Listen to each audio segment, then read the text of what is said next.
বেলা যত বেড়েছে ততই বেড়েছে বুথে বুথে উত্তেজনা। সেই সঙ্গে বাহিনীর ভূমিকা নিয়েও প্রশ্ন তুলতে শুরু করেছে তৃণমূল বিজেপি। দুই পক্ষই দফায় দফায় তৃণমূলের বিক্ষোভের মুখে পড়েছেন ক্ষুব্ধ কিরণ চট্টোপাধ্যায়। কেন্দ্রীয় বাহিনীর ভূমিকা নিয়ে প্রশ্ন তুলেছেন তিনি। তার অভিযোগ, কেন্দ্রীয় বাহিনী তৃণমূলের হাতে বিক্রি হয়ে গিয়েছে। কেন্দ্রীয় বাহিনীর ভূমিকা নিয়ে একই অভিযোগ করেছেন মেদিনীপুরের তৃণমূল প্রার্থী জুন মালিয়া। মেদিনীপুরের তমলুকে জুনিয়র স্কুলে 13 নম্বর বুথে বিজেপির পোলিং এজেন্টের সঙ্গে বচসায় জড়িয়েছেন অভিনেত্রী প্রার্থী জুন। এদিকে রাজ্য পুলিশের বিরুদ্ধে ক্ষোভ উগরে দিয়েছেন অগ্নিমিত্রা পল। খড়গপুরের গ্রামে ভোট পরিদর্শনে গিয়ে বাধার মুখে পড়তে অগ্নিমিত্রা পল অভিযোগ করেছেন পুলিশই তার কনভয় আটকে দিয়েছে।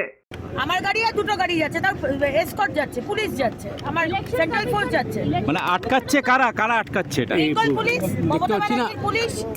তাদের গা জ্বলুনি হচ্ছে, আপনারা রয়েছেন সাথে, আপনারা প্রত্যেকটা খবর করে দিচ্ছেন, কি ঘটনা ঘটছে আপনারা দেখিয়ে দিচ্ছেন। সেই কারণে